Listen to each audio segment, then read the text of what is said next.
And so did Facebook tell you that you were the number one spender, or how did you find that out? They told us, and then they would say that we're like by far the most sophisticated. Interesting. Okay. Just by default of whatever it is you guys are doing that is like automated back there that you're not telling us. Yeah, you're Yeah. the only one doing that. Interesting. Okay. So But we let's also talk about fished that. for it. We also wanted to see like if we were to be able to learn from anybody, who is that?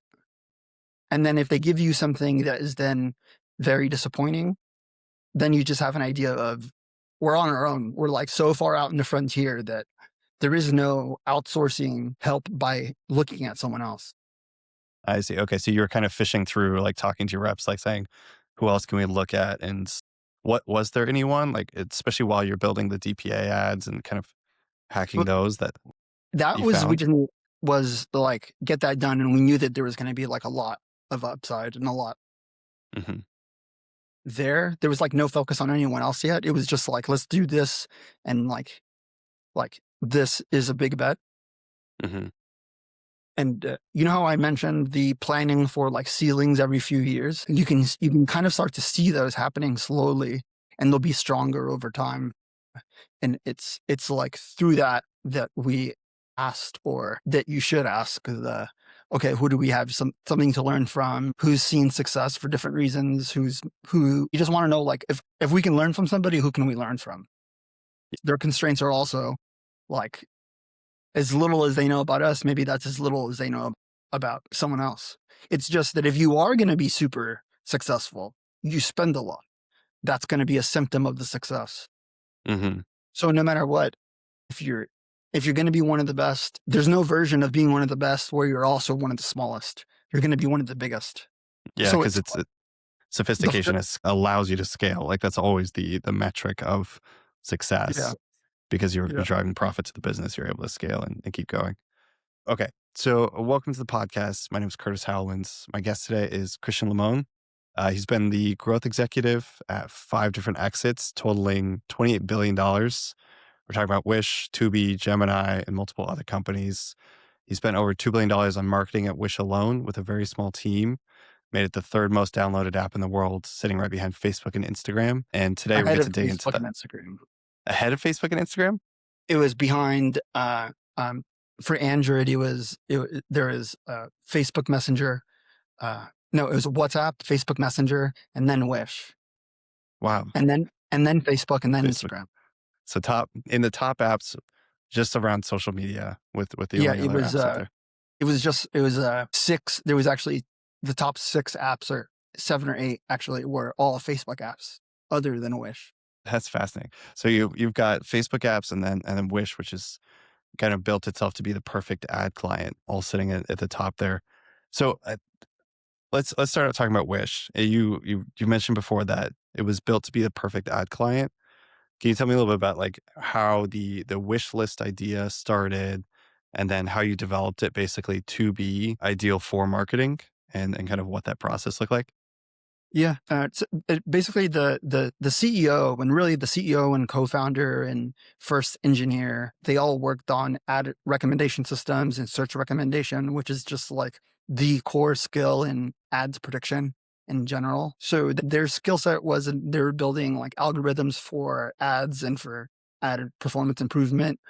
They didn't believe that it was the most valuable company you could build would be from building that product. They thought, well, most of the value accrues to the client, not to the partner or the vendor platform. So they then just like pivoted the thing, flipped it 180, and thought, okay, if we build our own ad tools and own ad algorithms, what version of an ad of the client of the client of an agency or the client of Facebook and Google uh, is the version that maximizes value the most from ads. Hmm. Because there are like lots of obvious extremes. Like if you only have 10 customers versus 10 million, you're going to have like a lot more liquidity if you have 10 million in the ad auction versus the 10. You're going to have like a lot of difficulty, or you're going to have to be very competitive for those 10 users versus the 10 million. it's just a lot of people to choose from and a lot of data. And there's just like a lot of dynamics that lend themselves really well to being really favorable for how the ad auctions and the ad like evaluation process works versus harming it and making it very difficult. Most of those things just rhyme with either large numbers versus small numbers. Okay. And what made Wish particularly like so in tune with the specific mechanism that they'd built? I know it had a lot to do with like the number of SKUs, but was it also the price point and the type of SKUs as well? Or were there other dynamics that lended Yeah. itself to Yeah. their It was algorithm? Those are the big pieces actually that you just listed, which are so if you want to optimize for like maximum amount of like impression relevance or matching relevance of your products to customers, then you want something that is like very reflective of the customers, as very affordable for those customers, and like uh, people distributions just have like tails. So you'll need something that also is like has enough coverage that also matches the tails, which which just means when it comes to anything solving for tails means you need like very large numbers to solve for tail situations. An example of a tail might be like a round mirror attachment. Low probability events, like edge case interests, edge case people, edge case dynamics. But give me an example at Wish of like something that might have been an edge case. Like an edge case might be like somebody being super into, collectibles, like for Legos in a certain thing, in a certain style and a certain color. Collectibles can fall into these things where there's very edge casey, where there's a lot more people that like phone chargers than Lego collectible pieces or things that are in the collectible collection category.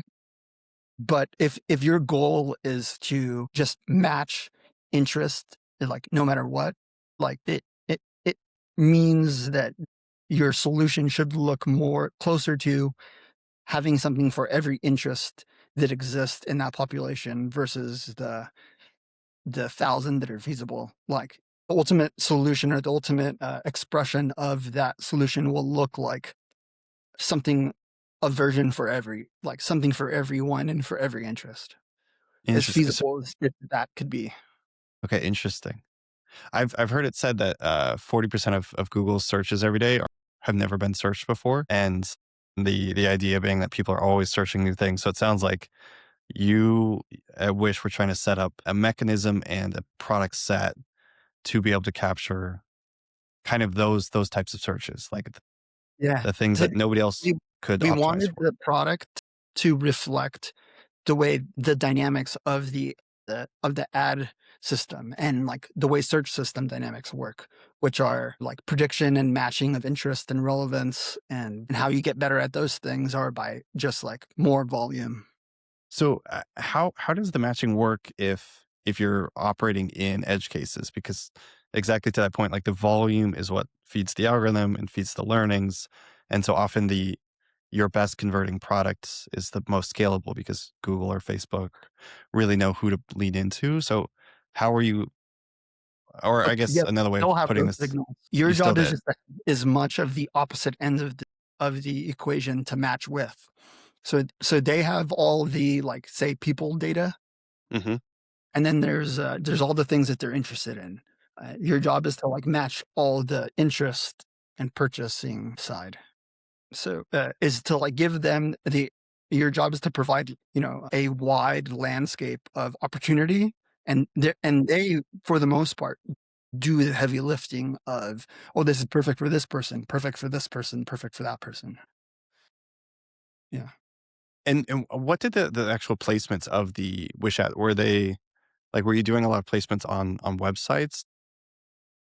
It was a mobile company from its conception. Okay. Web e-commerce and shopping apps and shopping companies, they already have like those players have already been established, and uh, that like the order of magnitude of that game was being played on a Hmm. completely different level that doesn't have that's like lends itself less well to challengers being able to. Right. Okay. But yeah. So let's talk about DPA. You worked with Meta to build DPA out. for Wish, what did that process look like? Were you the number one spender on Facebook before DPA was built out, or was We were beginning to see a lot of success because it was less about Wish being very successful at spending at that time and more about a more powerful dynamic was how immature every industry was, except for gaming at that time. So gaming, mobile games, the mobile app install worked really well for that industry. And I was in the industry too. I Glue Mobile with the Kim Kardashian game, and I was also in the alpha and the beta for the mobile app install product. And it was phenomenal, like orders of magnitudes better in terms of in quality than like the next best network, and it was efficient. So it was just like a two different and the two vectors that made it successful. It just knocked it out of the park. But in e-commerce, there was much fewer players that were testing, experimenting, and figuring out ads because it wasn't clear what was going to work for e-commerce on mobile yet. So like we were one of the first, I think, companies that launched app install ads for an e-commerce company because that was supposed to be more for like gaming apps. And the recommendation was to send users to your website to make purchases because that's what was working better. That wasn't the business. There wasn't a path toward winning that looked like that for us. We only were interested in the paths toward winning uh, that were even feasible. There wasn't a path toward being a $1 trillion e-commerce player in 15 years from that point on. But like there was some version of the future where, $1 trillion company surfaces that started on mobile. Hmm. And so you're paying to get people to download the Wish app to make the purchases on it. So were you optimizing towards a cost per install, I assume, and you had an assumption about how much people would purchase after that point? So we detached the lever of what you would optimize for from what we would optimize for. Like way that so at the highest level, we're optimizing everything, on ROI or like maximizing LTV of that user compared to the cost to acquire that user. But the the lever of the cost per install or eventually the uh bid on the like value of the user, uh those are like strategies uh to potentially get to like that outcome you want to get to, but it doesn't mean, even though it's intended to achieve that, doesn't mean that that's how you achieve that best. It doesn't like just like default as that automatically. Yeah, I feel like Facebook is classic for this even now, like whether it's, trying to maximize volume or reduce costs, they have all these names, but ultimately you go in and you tweak things and they rarely output the way they should, quote unquote, based on the functionality of the system. And so often people say, you should do X because X is supposed to do that. And Mhm. this is your goal. Like there's a logic you can follow, but then you actually go Yeah. to implement and you get a totally Yeah. different outcome if you actually measure the data. Yeah, yeah. I mean, you have to step back and first just have the type of program and leadership and culture that is more interested in exploring wins than following like the paperwork or the rules of how things are supposed to work. Yeah. So you had a small team at which what like someone who's going into Facebook, pushing something and then tracking the Nobody, outcome, going back. nope, nobody's pushing anything in the dashboard of Facebook because it was all It was all API. through the API, which had Okay. the benefit of making it so that they couldn't see what we were doing also because there was nothing to observe on the dashboard. Okay. But I assume that they were able to see like the back end of the API, like whatever calls you're sending. Yeah, yeah, yeah. But maybe It just makes it that much more difficult. yeah, maybe the reps aren't like Say you have a dedicated team and part of their job is to also study your account and figure out how to make you more successful, but also apply that success, and generalize it so that other people can be successful and the platform can learn from it as well. mhm, It makes all those people basically just completely in the dark, like they're yeah. taken out of the scenario. So like, yeah, yes, there's like a certain amount of things that could be observed about every single client. We were like, when you purchase with the API, the most obvious ones of these 6 people or 7 people, 8 people are dedicated to your account. like those people are just completely taken off of like being able to observe what you do. Yeah, and those are going to be the same people that are on other accounts. So even if Mhm. there's engineers on the back end that can understand what you're doing, there's like Yeah. you now have multiple They're lever. not like on that 100% of, they're not, their job is not like I'm observing this 100% of the time on the Wish account.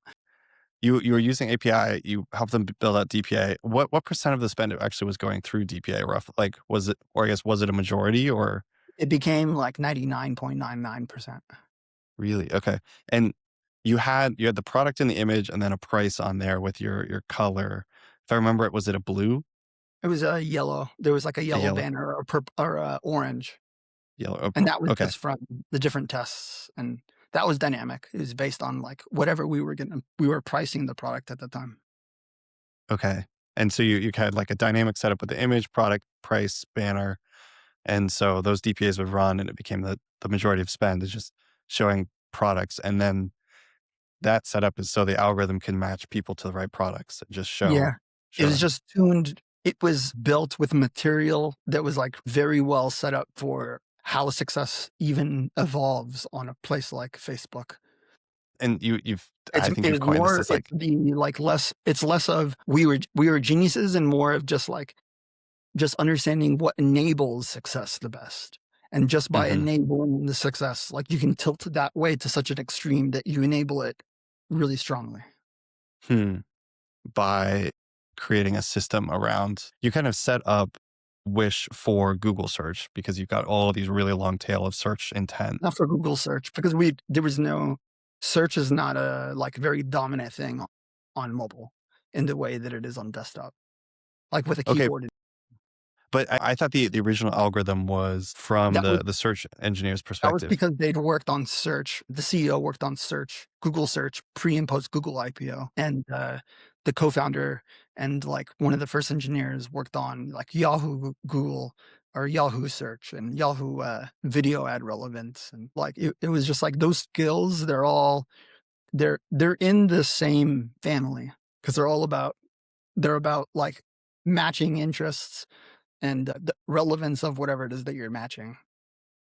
And I see. like Okay. and being able to predict that and getting better at predicting it.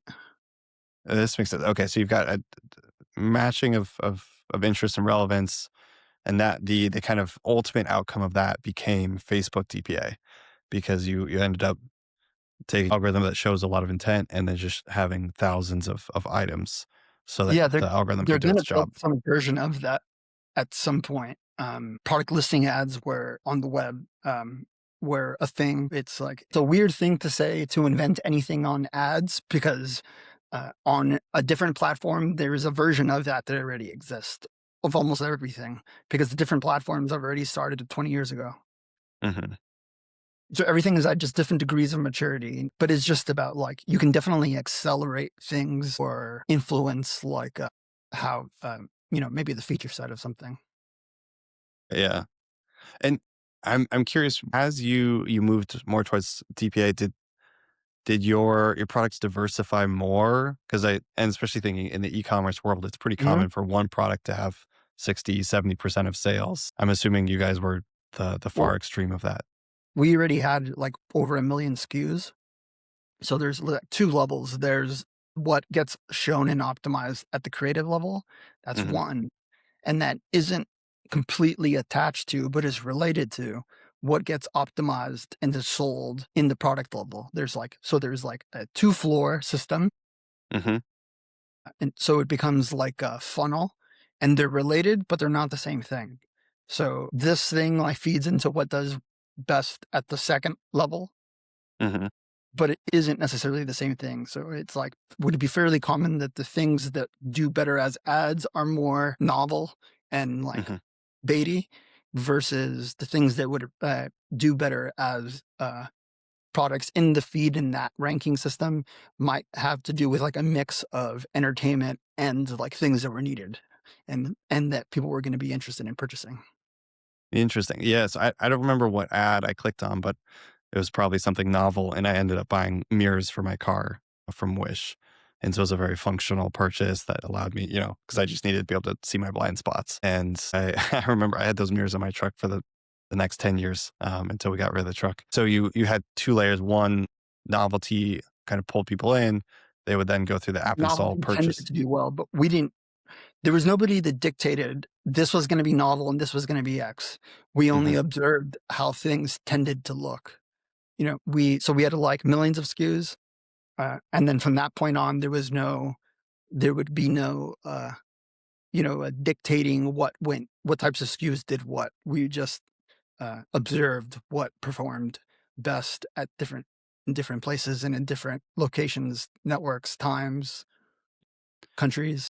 It strikes me that everything you've said is basically you had a thesis, you implemented, you tested, and then that cycle was the key kind of function for everything that you did. How often were you testing things, whether that's Constantly.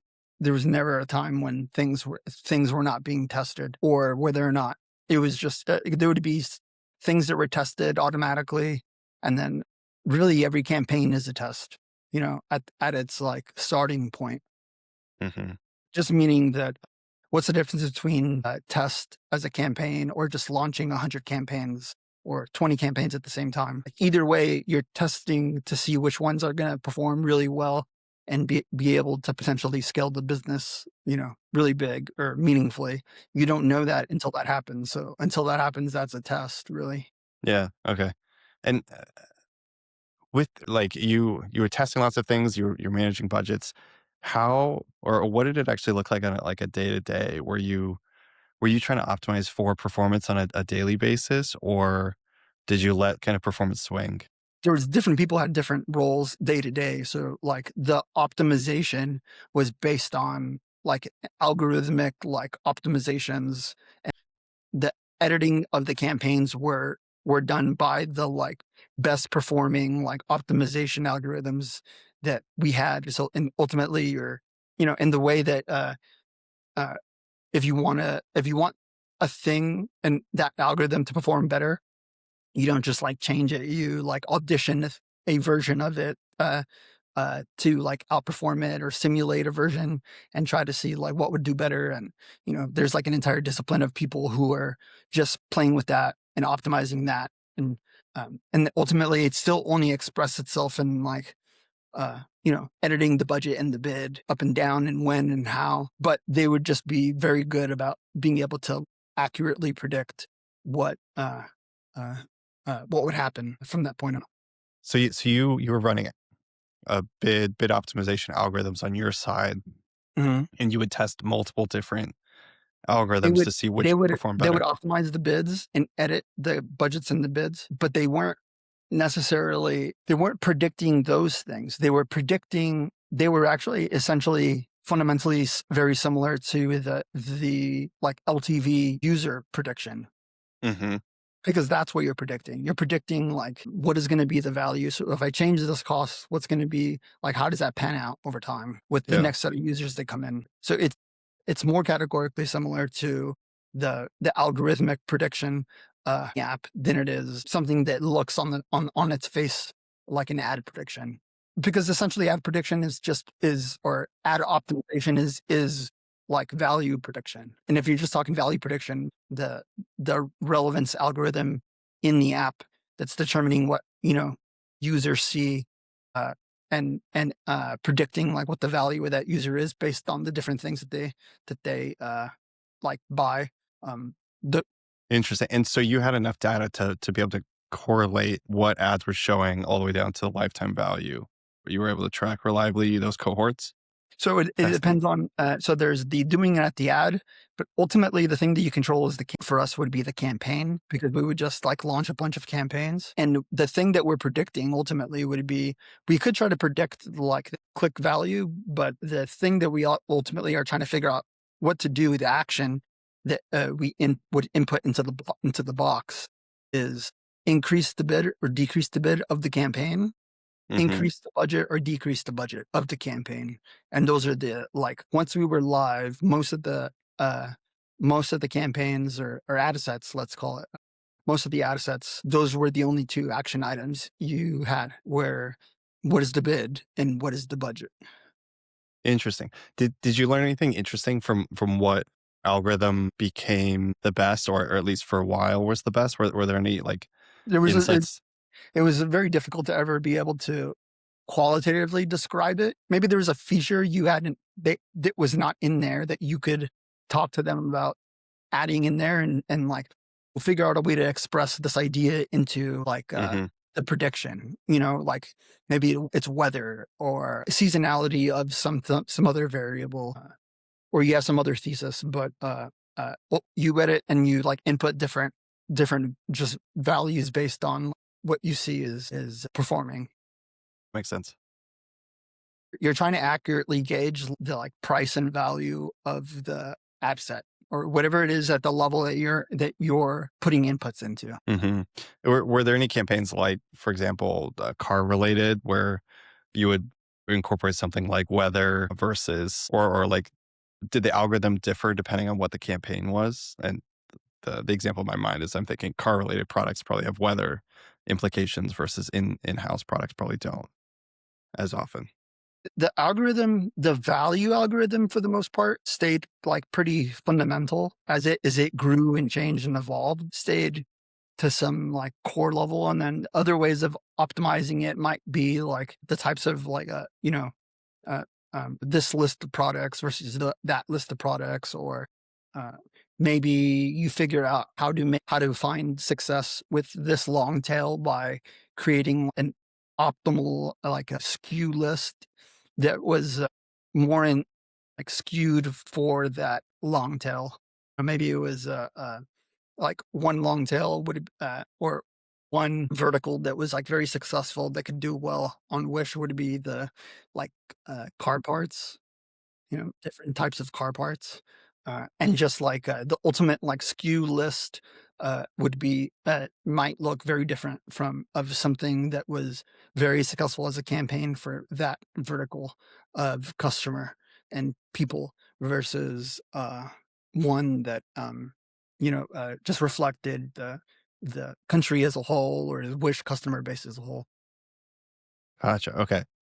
So you a different lists and still a core algorithm, but the list could look very different.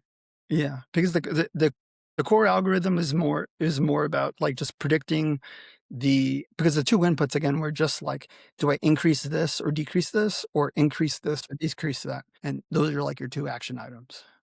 How often did it make changes?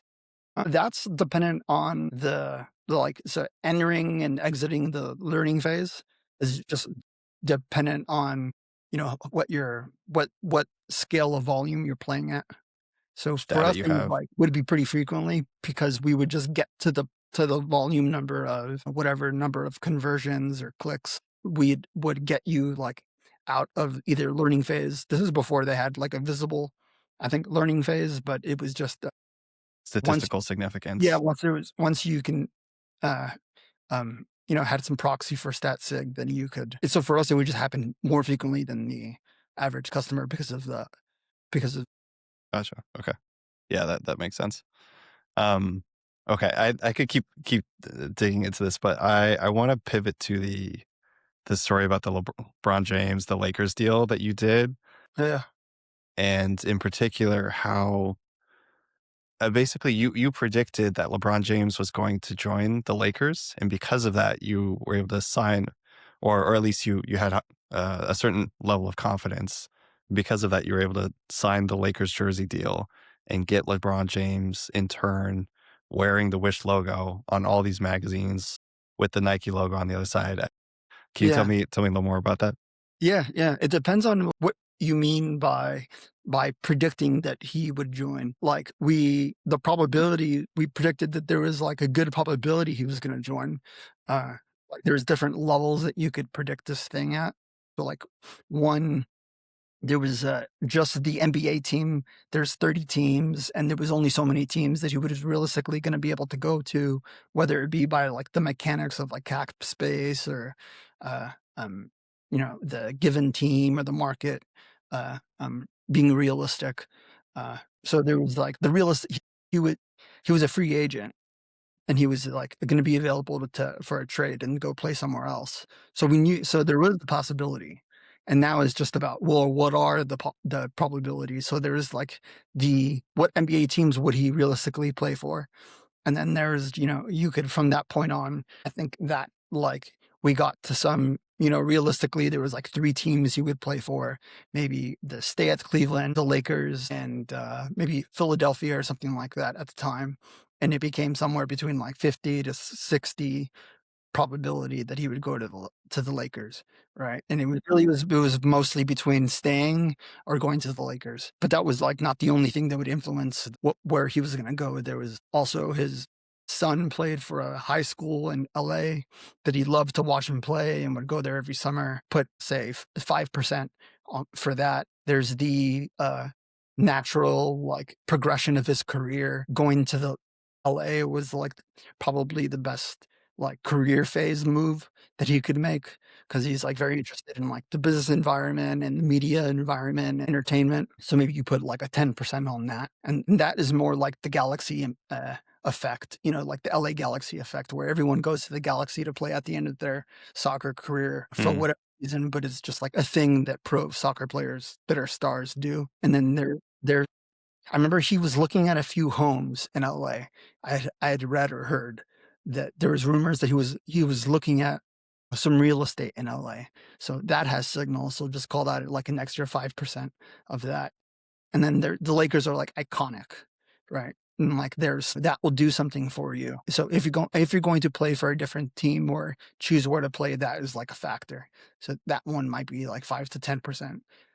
Them up at just like if you're already starting at 60% at as a baseline of like where he's going to go, and then you add those like three or four, you get to 80, 85, something where you uh like really influences like how you bet. And Yeah, and so you had high confidence that he was going to move to the Lakers, and so you made a decision to sponsor them. And we sponsored them primarily not because of the confidence that he's going to go to the Lakers, but because of the dual relationship between we would been happy with the default scenario of just sponsoring the Lakers, because that was going to accomplish what we wanted to accomplish. And like, so we already had worked out that that would have been successful, but there was an additional possibility of just moving so that was the baseline, the cap at what was likely what would happen, like the downside, worst case Mhm. scenario. And the only additional thing that we needed to layer on was what's the if the things like actually end up working out in your favor and LeBron goes, if he goes, then maybe somebody else goes. And now if you have two star players, maybe you probably get into the, far in the playoffs, or maybe win a title.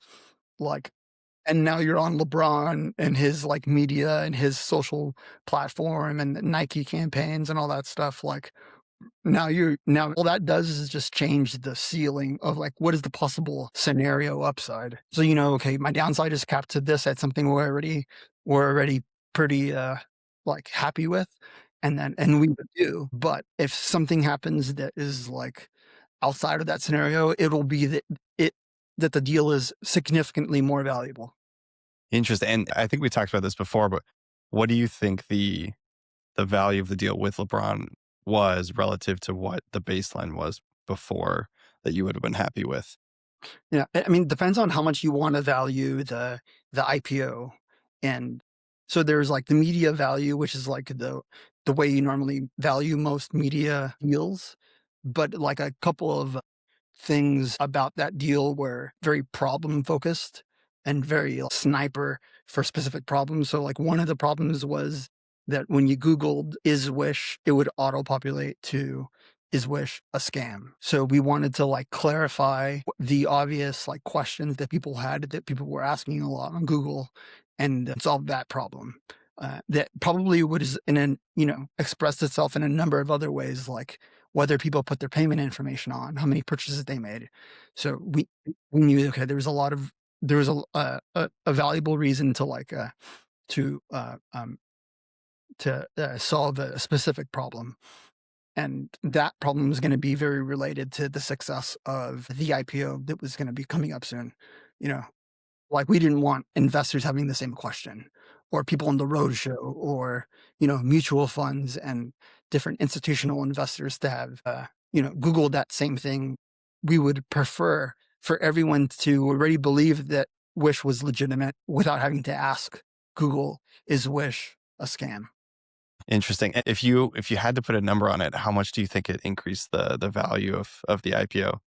That's challenging. I mean, because you only have one scenario. You only have the scenario that There's no counterfactual. went Yeah. live. Yeah, there's no counterfactual, but we do know that it was like mentioned several times. It played a role in like the board member composition before leading up to it. So like Ari Emanuel joined the board. I think Jackie Reese joined the board for a period of time. So it changed things also leading up to the IPO. Additionally, like the like talent closing rate was like higher on the Hmm. B2B side. Everything was like things improved. Things outside of the like core thesis of what it was going to improve lifted all those things as well.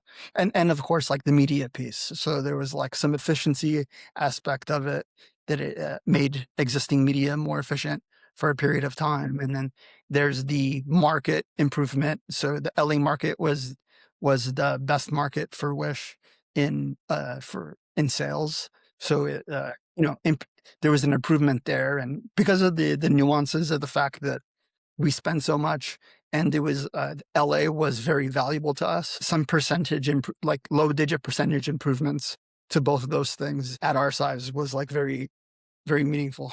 Was are things in the tens of millions of dollars. Yeah. So it sounds like feasibly the media value could have been, in the high eight figures, low nine figures, tens, of just like direct value, but that the actual like secondary value of the IPO, the Yeah. increased efficiency, or really probably just IPO, could have been a billion plus if Yeah, we. because you're talking about a number that is already the baseline is at like a 14, like if the plan was the IPO at like somewhere between like a 13 to 15 billion, like Mhm, already you're talking about a number that's anchored there. mhm. So maybe something moves it by one or two. That's pretty meaningful for everybody involved. Yeah, just like a 10% improvement in value because you solved perception and also stacked benefits of, media and better relationships and potentially grew faster. All this. Yeah, yeah. And the whole perception legitimacy problem was something that we'd been wanting to find, like, get comfortable with a solution for that for a long time. Because there's Hmm. lots of ways of potentially trying to solve that or create a solution for it. And this was like the one that was just like was the most compelling and just hit the most, problems all on the head at the same time. Yeah. So Like sponsoring if the you Lakers really is. measure the value of it, Yeah. Uh, it would have to like, one thing you would have to measure is just the fact that the deal has outlived basically the useful life of almost the company even, right?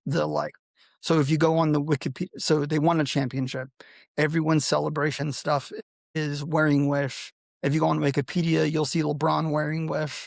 If you like things that are like historical records now, things that are like NBA history, Lakers history, LeBron's history that people are going to look up for at least a few more decades. Like Wish is like permanently cemented there now. Those are you know, it's difficult to assume was going to happen, but we were able to put a number that there was like, a decent probability that that was going to be, that could be the outcome.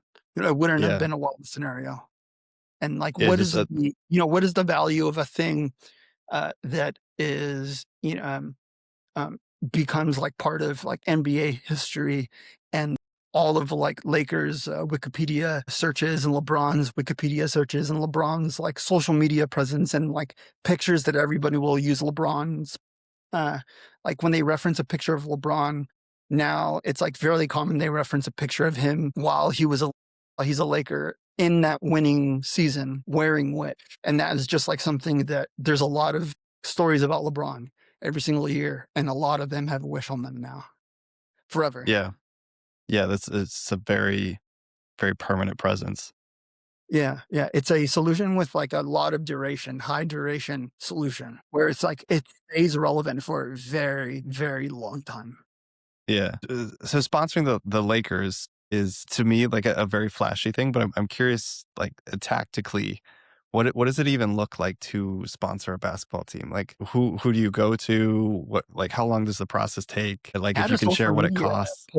post on it, and I think it was the first year that this was being tested, so it wasn't clear. So not only did I not know what to do, but I don't think nobody knew really what to do. So I just reached out on LinkedIn, and they replied to me, and that's how I Really? did it. But yeah, I spoke to the Warriors, the Rockets, probably a couple other teams, but the only ones to take seriously were the Warriors and the Lakers because of the specifics of our problem.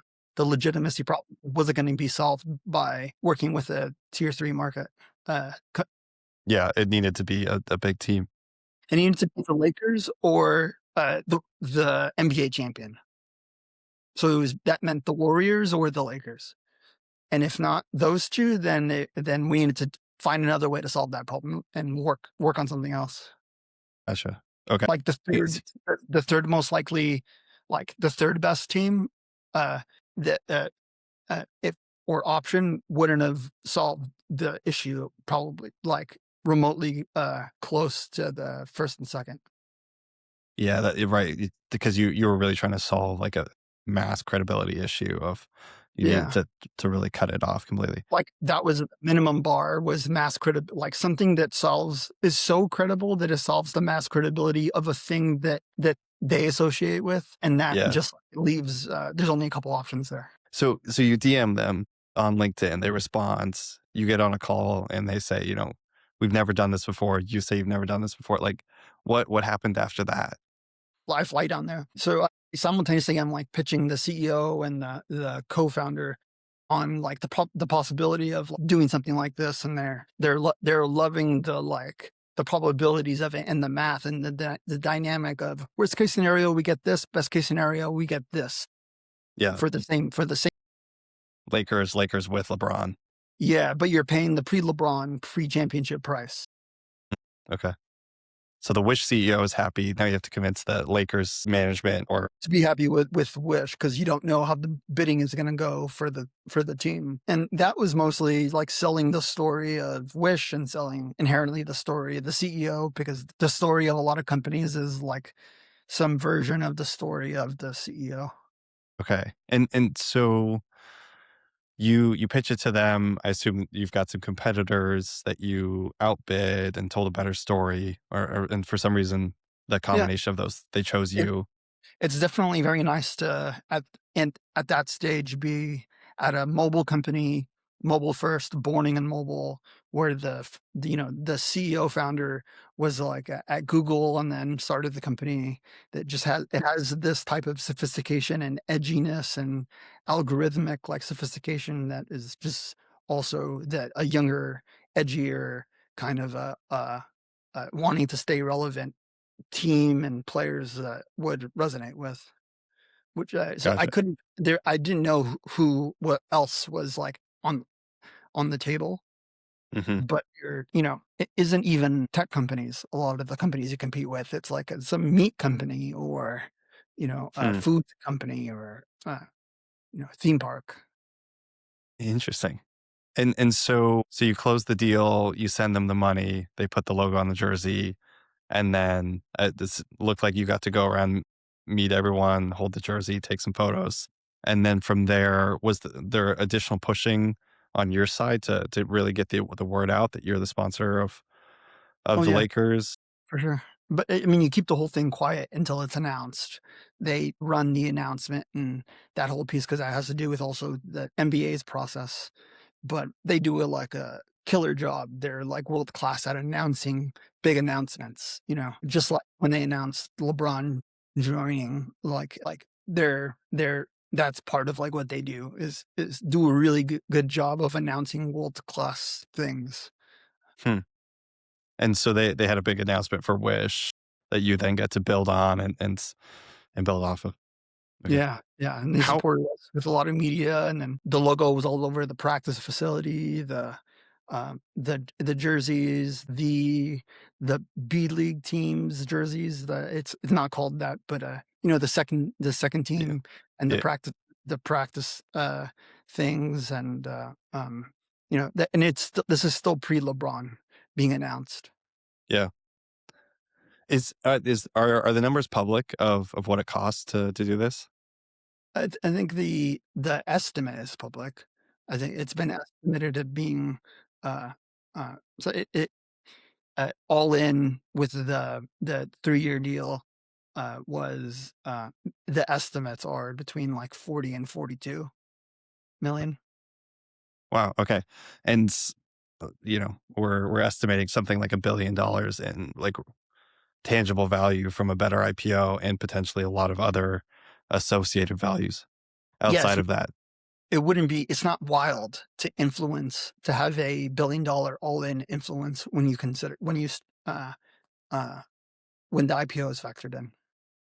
Yeah. That's incredible. It's just the how important that potentially was as an ROI, and also not only getting a 25x ROI on something is incredible, even just like in theory, but the getting it at a scale of that much spend is the thing that's incredible to me.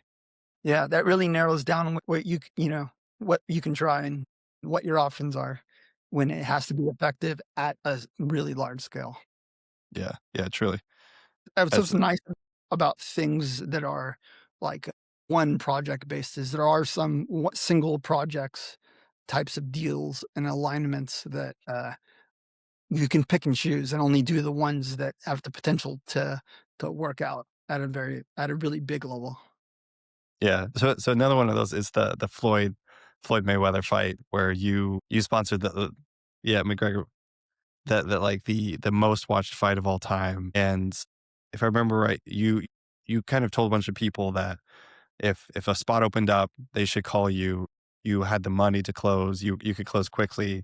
Yeah, I'd love to hear like what that actually looked like when they called, and then like from there to the fight, how yeah. quickly you were able to move.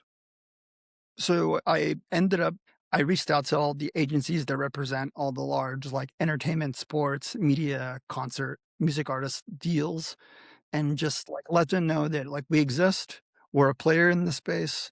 These are our budgets. And if there's ever a great deal that we're like very sensitive to great deals. If something is just like very clearly a great deal, it's much more likely that we do it.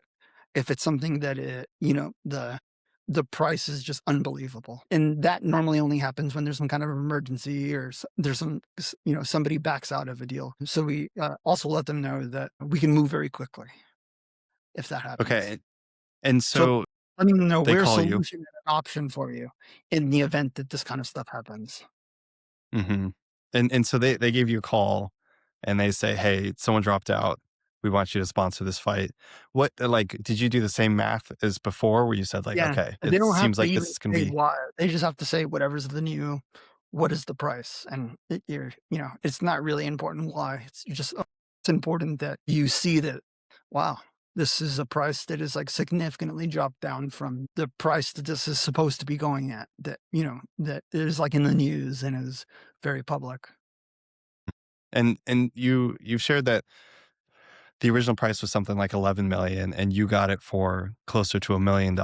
What do you think the implication of that one was, sponsoring that fight? Do you think that had a similar ROI to the sponsorship of the Lakers? Not in the billions, but we didn't, it was a different price also. Right. Well, so like the 25x, I imagine for the company, like $25 million is probably also not unreasonable there. Yeah. I mean, the thing also it became like a media for a few days. It was like everywhere in the media. It was the most talked about thing. Celebrities were taking pictures on the ring where the Wish logo was. It was a multi-day event, because there's like a weigh-in and a bunch of things associated with the fight. No, it was great. It was a great deal. We would do it all over again. Yeah, it's funny to think that you had such a performance focused, like highly optimized side of the business, and then you started tagging on these unoptimizable events? Like you had to make Yeah, a single not at the decision. campaign level, but you could they were definitely optimized, meaning there's, you know, there's like hundreds of things like you could do. We did those because they were optimized for being able to achieve the goals that we had. Hmm. Okay. And So not like one of the optimized. few things that you could optimize for is cost. So if you want it to be ROI positive, a huge lever of that one, so there's the how much it produces, and you want that to be potentially like uncapped, so you can Hmm. solve that part. And then there's the, how much do we pay? And you can try to Hmm. solve that part. So there's those are your 2 areas you can play with. Yeah. So you were still thinking very intentionally about how you're optimizing. You wouldn't get data to then feed like a feedback loop to optimize into, but you still had what you knew your inputs were, and you were optimizing towards those. Yeah, like, you can still make an optimal decision. Uh, Hmm. it's like a decision where you feel like with the information at hand, like, is this would we do this again? Like, if I like evaluate those 2 deals and I only look again at all the information we could have had access to or had access to before the deal was signed, Hmm. they were the right decisions no matter how they would have played out. Hmm. Because Yeah. with the information at hand, you know, before the best case scenarios played out, they were the right things to do. They were good decisions with the information we had available. um, if you're in your shoes right now, it's 2026. What would you be looking out for those kinds of big like pillar moments if you had to, Yeah, yeah, yeah. you're sitting with a company like Wish that needs to prove out credibility, is going to IPO. I think anyone could benefit from just trying to figure out how to get a lower cost on big ticket events. But one of the things that I think that is definitely something you could replicate is just the strategy of how we solve those things. Just the strategy is really just like hang around the hoop. Be around the hoop in terms of you won't ever be able to do a deal like that if no one is aware that you would do those deals. So you have to just like be available to see those deals. And like I call that just like, you got to be like hanging around the hoop to be able to get a good rebound. And you know, like with enough time, and it didn't take that much time actually, but eventually a deal fits like what you're looking for if you just make sure to be present in like the flow of a lot of them. Yeah. And to be present, it seems like you kept kind of reaching out to people. Like that was your way of being present, is you would Is letting them DM. know. It doesn't take a lot of effort once you let them know for them to start showing you things, because like that's what their job is to like sell that, the placement or deal and get it closed by somebody. Hmm. But I think a lot of people assume that you need to know exactly what you want to do to then like reach out and pursue it. But you don't know what is available. You need to like first go put yourself in the flow of all that information to know what to say yes or no to. Hmm. How do you think it helped that you had sponsored the Lakers for them to pick up the phone and call you when the deal fell through? Yeah, because there was overlap in relationships there. So Okay. it was definitely like once you do that, the Lakers was announced, everyone would show us different things Hmm. because they just Did saw you do nothing more but. deals outside of those two? We sponsored a bunch of UFC fights. There was like some European soccer deals that were smaller to get into those markets. And then like some celebrity related engagements. So like doing things to ensure that like Kylie Jenner would go to the Lakers game with a Wish shirt on and stuff like that. But, those are like, they're not the same size as the Lakers deal. Yeah. Interesting. And so that's funny to think about, because you just know that Kylie Jenner is going to get on camera, and so you have her wear a logo, yeah, as Yeah, she's or going to show up. So somebody, that there's gonna be a lot of celebrities at these games. Would you pay for any of them to show up with Wish shirt on? yeah, interesting. Okay, that's so interesting to think about. Just that game of finding underpriced events, because it's so different than the Facebook optimization, where you have Mhm. like a very tight and quick feedback loop, but you can still optimize for it. Like in I feel like my default is thinking of those types of events as necessarily wasteful because they can't be quantified.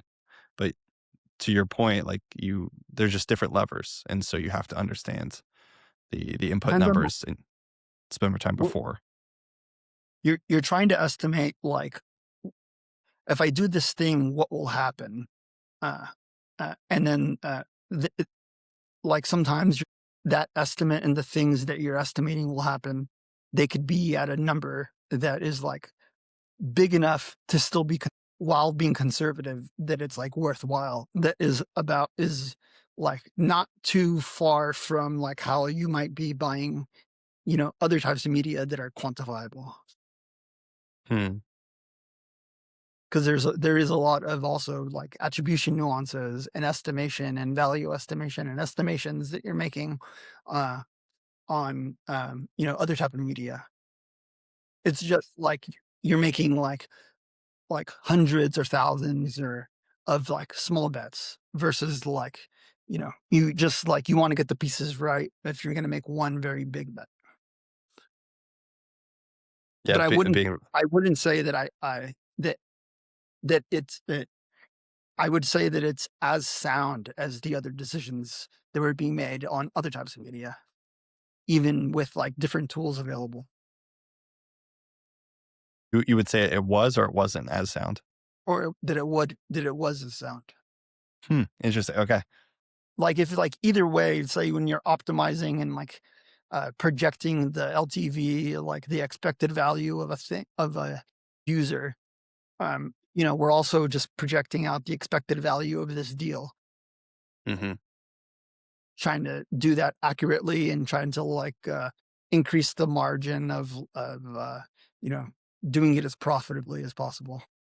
Yeah, you're just operating at different scales and with different inputs and different metrics, but you're still Yeah. carefully Yeah, evaluating both of them. yeah, like, we're using the same framework for both.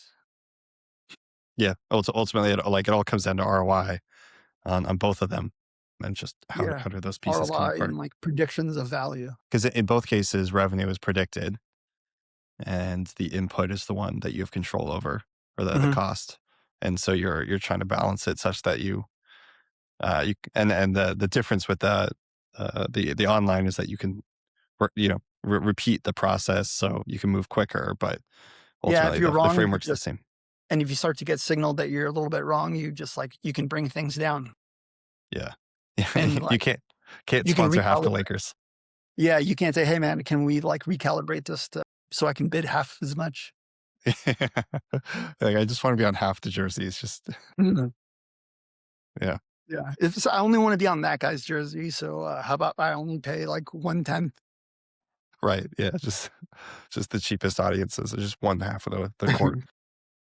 That's why okay. Um, this has been fantastic. Anything else that is on your list that you wanna jump into? Otherwise, this has We been can, very fun.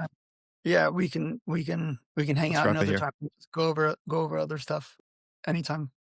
Awesome. Well, thank you, Christian. I appreciate it. Yeah, it's great to be here.